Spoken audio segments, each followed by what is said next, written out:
أعوذ بالله من الشيطان الرجيم. بسم الله الرحمن الرحيم. وإذ قال الله يا عيسى ابن مريم أأنت قلت للناس اتخذوني وأمي إلهين من دون الله قال سبحانك ما يكون لي أن أقول ما ليس لي بحق إن كنت قلته فقد علمته تعلم ما في نفسي ولا أعلم ما في نفسك إنك أنت علام الغيوب. سورة المائدہ 116 نمبر آیت. په دې آیت کې الله تعالی د عیسی علیه السلام سره چې کومې خبرې اترې او کومه مکالمه کوي د عیسیانو د ملامتولو دپاره د هغې ذکر دی او د دې حاصل چې کوم دی نه تخویف اخروي دی د عیسیانو دپاره. هغه خلکو دپاره د آخرت یره ذکر کول چې کوم خلک د دریو خدایانو قایل چې پکې عیسی علیه السلام او مریم علیه السلام هم شماري او د تثلیث د عقیدې قایل چې خدایان درې دي. د هغوی دپاره د آخرت یره ذکر کیږي او عیسی علیه السلام چې دیو ته د الہ نسبت کړی دی په خپله به عیسی علیه السلام ته اقرار وکړي چې دا عقیده زما هم نه وه، د دې ما وینا هم چاته نه ده کړې او کومو خلکو چې دا کار کړی د هغې نه زما مکمل بایکاټ هم دی، زه د هغوی ملګری نه یم. او عیسی علیه السلام به د دې نه هم انکار وکړي چې دا د تثلیث عقیده کله جوړه شوې وه او کله یې غاښ د دې نه زه خبر نه یم. چې دا ټولې خبرې د دې خبرې دلیل ده چې عیسی علیه السلام علم غیب هم نه لري، د خدای صفت پکې نشته او عیسی علیه السلام د دغې خرافات او دغه کفریاتو قطعا قایل نه دی او نه چاته ویل دي. الله تعالی وایي وإذ قال الله، په هغه وخت چې ووایي الله تعالی یا عیسی ابن مریم، ای عیسی علیه السلام چې زوی د مریم علیه السلام یې، أأنت قلت للناس، آیا تا خلکو ته ویلي وو چې ونیسئ ما لره و امي او مور زما الهین دوه خدایان من دون الله، د الله نه بغیر، د الله نه علاوه دوه نور خدایان هم ونیسئ. دې مسله کې بحث دی چې دا وینا دا تپوس چې کله عیسی علیه السلام نه کېږي دا به کله کېږي، دنیا کې به کېږي که په آخرت کې به کېږي.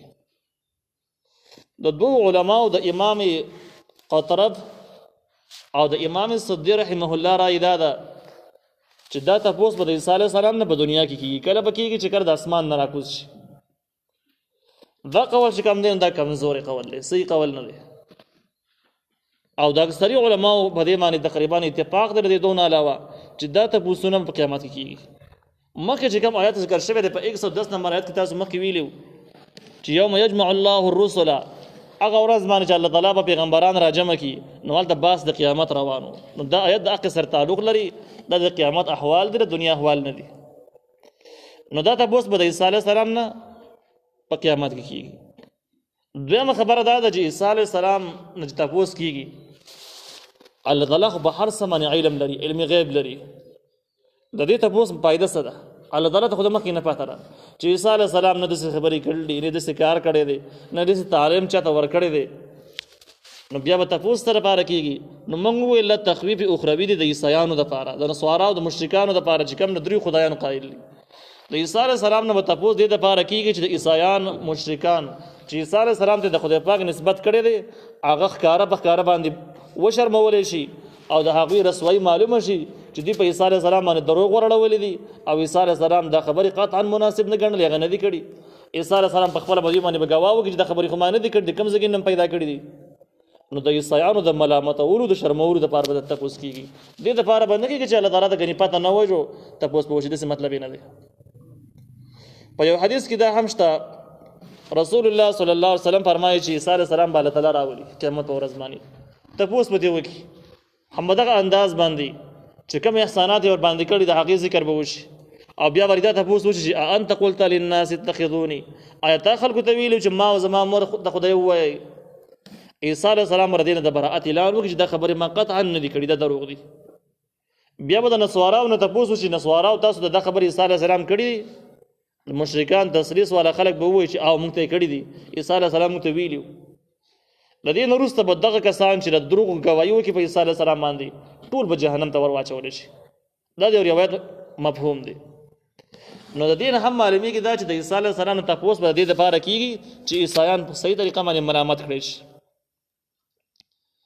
عیسی علیه السلام په جواب کې وایي قال، نو عیسی علیه السلام به وایي سبحانك پاکی د تعالی را موږ مخکې دا خبره کړې وه چې یو سبحان یو تسبیحات د الله تعالی ویلي یو حمد ویلي حمد په هغه ځایونو کې ذکر کېږي چې کله د الله تعالی دپاره ته مثبت صفتونه ذکر کړي او د الله تعالی د نعمتونو ذکر کړي هلته حمد پکاري کوم ځایونو کې چې منفي صفات ذکر کړي هغه صفتونه چې کوم خراب دي د الله تعالی د ذات سره مناسب نه دي د هغې نفي کې نو هغې ته تسبیح ویلی کېږي نو دې ځایونو کې چونکې د توحید باس دی د شرک نفي ده نو سبحانه وایو سبحانه دا تسبیحات دي چې پاکي د تعالی ده د څه شي نه پاکي ده د شرک نه پاکي ده د اولاد نه پاکي ده د زنانه نه پاکي ده چې ته داسې ذات دی چې دې څیزونو ته محتاج نه یې د دې نه ته پاکي په دې معنی موږ مخکې خبره کړې ده چې الله تعالی دپاره اولاد ثابتول دا د الله تعالی په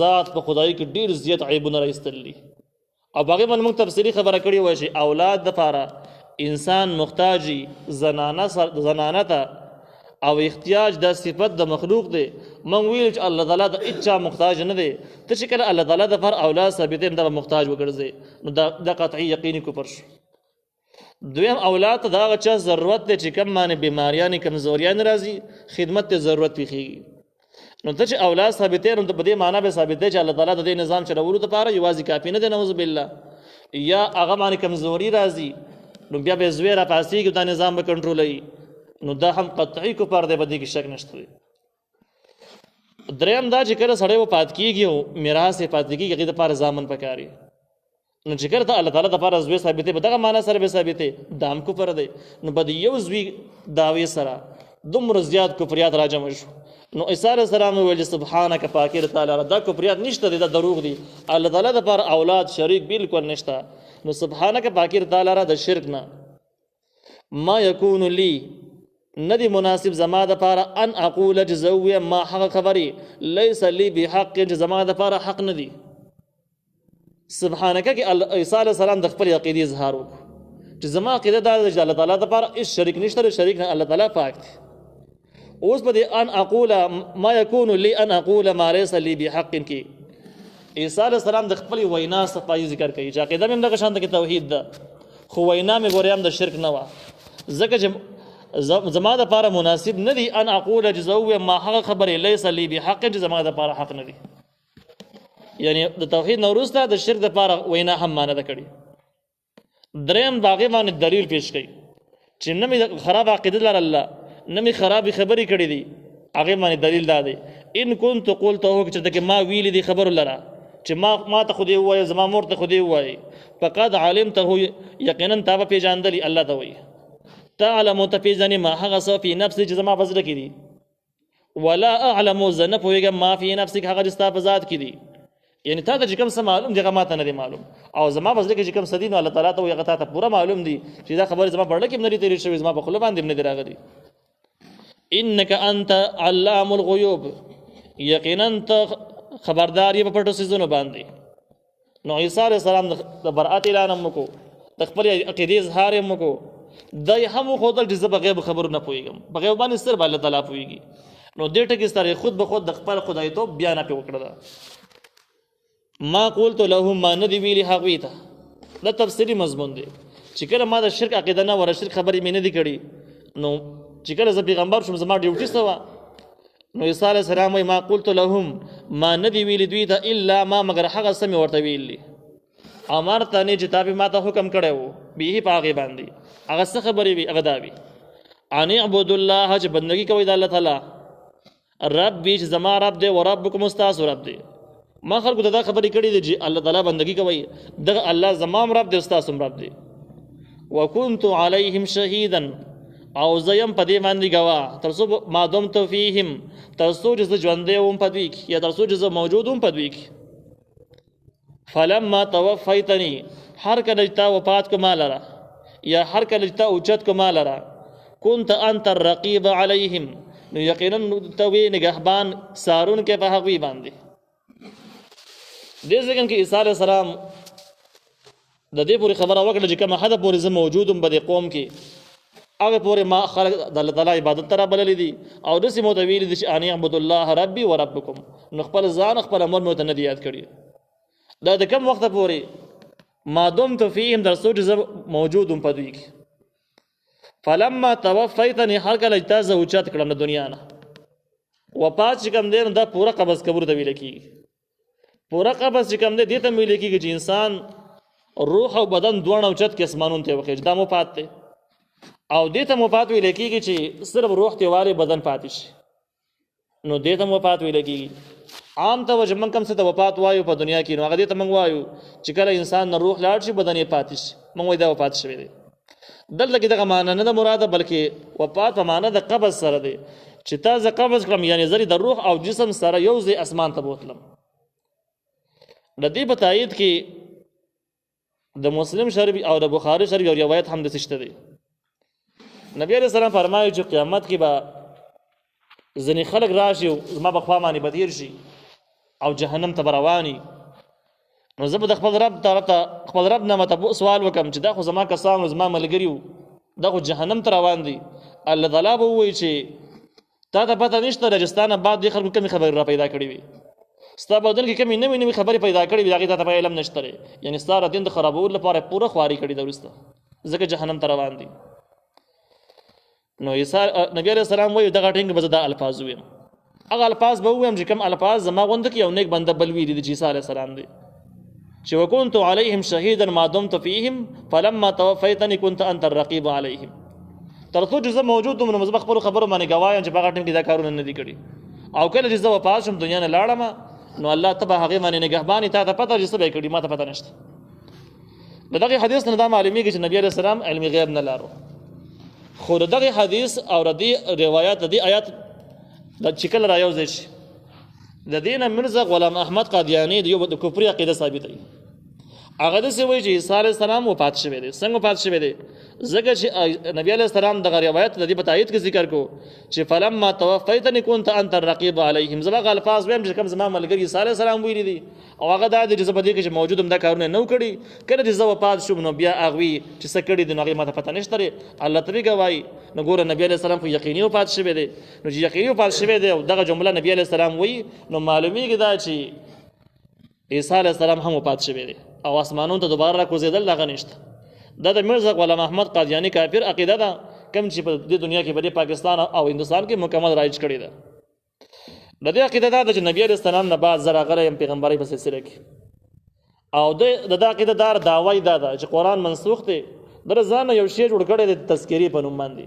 هغه تذکره چې کوم ده نو هغې ته د آسماني کتاب قرآن ورته وایي او د هغې نه بعد خپلو لوڼو ته دې دغه وایي د جنت بیبیانې وایي خپلې ښځې ته دې د ام المؤمنین وایي او داسې ډېرې ناجایز عقیدې دي کفري عقیدې لري دا سړی. د هغې جواب دې څنګه دا دی. اول سر کې موږ وویل چې دا کومه مکالمه چې د الله تعالی د عیسی علیه السلام منځ کې د کومې خبرې چې کېږي دا د 110 آیات وضاحت او تشریح ده هغې سره تعلق دی. او په 110 کې موږ داسې ویلي چې یوم یجمع الله الرسل په هغه ورځ چې الله تعالی راجمع کړي پیغمبران نو تپوسونه به دې کوي. او موږ ویلو چې دغه ورځ به د قیامت وي نو دا باس د قیامت دی. قیامت کې به دا خبرې کېږي او نبی علیه السلام په قیامت کې به دا مکالمه نبی علیه السلام هم قیامت کې کېږي چې خوا باندې به خلک تېرېږي. نبی علیه السلام به زما امتیان دي. الله تعالی به ورته وایي چې نه دا وروسته ګمراه شوي بېلارې شوي دا هغه نه دي دا اوس خراب شوي دي. نو چونکې باس په قیامت کې دی نو عیسی علیه السلام چې کوم دی دا خو دنیا ته راکوزېږي. بلحال ژوندی دی په اسمانونو کې دی بیا به راکوزېږي اسمان نه به راکوزېږي او په دې دنیا باندې به حکومت کوي. د ډېرو متواترو روایتونه ثابت دي. د هغې نه بعد به وفات کېږي. نو چې کله هلته کې نبي علیه السلام ووایي چې فلما توفیتنی هر کله تا زه وفات کړم دا وفات او د عیسی علیه السلام وفات به یو شانته کې راشي. نو هلته کې خو عیسی علیه السلام واقعي وفات شوی دی. که قیامت کې خو عیسی علیه السلام وفات شوی دوباره به راژوندی کېږي. اوس په الحال ژوندی دی هلته خو بیا په ده باندې مرګ راغلی دوباره به ژوندوني. نو دا سوال د هغې مسترد شو. او دې ځای کې او دویمه دا ده چې توفیتنی دویمه معنا موږ دا وکړله چې په معنا د قبض سره دی. نو عیسی علیه السلام په دې ټایم کې قبض دی اسمانونو ته ولاړ شي اسمانونو ته ترې دی. د هغې نه بعد به راکوزېږي وفات کېږي به او نبی علیه السلام په هغه ټایم کې وفات دوباره به راژوندی شي. خو په دې ځای کې د دغه کم توفیتنی چې نبی علیه السلام د معنا اخیستل ده خپل ځان متعلق ذکر کړې ده. نو دغه معنا په دې ټایم کې چې کوم ده نه مراد دې ټایم کې په معنا د رفع سره دی او چتولو سره دی. او بیا چې کله وفات شي بیا به وفات په معنا سره راخلو چې کله وفات شي اخر زمانه کې چې کله د اسمانونو راکوشي. حاصل د دې خبرې دا شو چې توفیتنی دا کومه جمله چې دا نو د قیامت کې به ذکر کیږي. په قیامت کې به عیسی علیه السلام هم وفات شوی خو دې ټیم کې چونکې دنیا ده نو وفات نه دی لن حاصل دا شو. نو دا اوس دا سړی چې دا خبره کوي چې عیسی علیه السلام وفات شوی ده پکې فائدہ څه ده؟ نو دا پکې فائدہ ده دې خبرې د اسلامي نظام او اسلامي انقلاب د روان کم تاریخونه چې روان دي نبی رسول الله پیشنګوئی کړل او مسلمانانو د څومره په تمه باندې څومره وته خوشاله دي د مسلمانانو هغه تمه حوصله خرابول. عیسی علیه السلام چې کله راکوشي او مهدی علیه السلام دا کوم انقلاب شروع کړی یو کوم مسلمانان ورسره ودرېږي نو مسلمانان به دغه انقلاب کې شکی کول او د دین ورخ غټ دعوا او غټ مقصد د دا دی چې د دې خبره کوي چې عیسی علیه السلام پات شوی دی دا غینه بعد دا کوم روح چې پسمانونو کې وو دا راغه زما دی بدن ته نوت دی وای زما دا شکل چې کوم دی دا مخبل له د بدن مخبل له خو ما چې کوم روح نه نوتله د نوغه د عیسی علیه السلام روح دی. دا خرافات د شروع کړی دي د خلکو د گمراه کول لپاره. نو هغه کوشش کوي ثابتوي چې د عیسی علیه السلام مرګ ثابت کړي. خو مخکې موږ دا خبره کړې وه چې د عیسی علیه السلام پر راکوزېدلو باندې تقریبا 100 پورې متواتر روایت شته. په دې باندې د امت اجماع ده د دین انکار کول قطعي کفر د جسو کو عیسی علیه السلام پات شوی د پسمانونو کې نشته نه راکوزېږي دا قطعي کافر دی په دې کې شک نشته. وانت على كل شيء شهيد وتبع هر سمانه گواہی. ان تعذبهم فانهم عبادك کته عذاب ورکه دی لرا دی نسوارا لرا چې کوم د تسلیث عقیده لري چې خدایان درې دي فانهم عبادك یقینا داستا بندگان دي یعنی ته پول اختیار لري ته سزا ورکولې شي ځکه ته مالک داستا بندگان دي نو سزا ورکولې شي په دې باندې چې اعتراض نشته دی. وان تغفر لهم كتورت بخنه وكي فانك انت العزيز الحكيم یقینا ته غالب او حکمت والا یعنی دادم خپل اختیار د جبخي په دې کې زما کار نشته. د دې غوړ آیات حاصل چې کوم دین او تفویض دی ال الله د عیسی علیه السلام مطلب د دې خبرې دا دی چې کې بخین هم ته اختیار مند دی او کې نه بخي سزا ولا ورکې هم ست اختیار دی. ځینې خلکو به دې کې شک کړی دی چې وان تغفر لهم کې دې کې سفارش ته اشاره ده چې کته د بخنه کې نو خبره ده ځکه چې ستا بندگان دي او ته غالب او حکمت والا. تفسیر خازن وای دا خبره دروغ ده د کافرانو د پاره سفارش حرام دی من دی ناجایز دی اسو کې نشي کولای. نو دې ځکه کې تفویض دی ال الله چې دغه بندگان تا ته حواله دي تا ته سپارل شوی دي که سزا ورکې هم ستا اختیار دی که نه ورکې هم ستا اختیار دی په باندې د چا اختیار نشته دی. او د دې لپاره موږ دا خبره وکړله چې دا باس د قیامت دی او دلته کې د دې نه مراد تفویض دی سفارش نه دی. دې معنی زموږ سره دلیل دا جمله ده چې فانک انت العزیز الحکیم یقینا ته غالب او حکمت والای. که د عیسی علیه السلام مقصد سفارش وي نو بیا به یې داسې ویلي وي چې فانک انت الغفور الرحیم ته بخونکی او رحم کوونکی نو لحاظه کوي بخي نو خبره ده. عیسی علیه السلام غفور الرحیم ټکي وسره ونه وایو بلکې عزیز الحکیم وایو.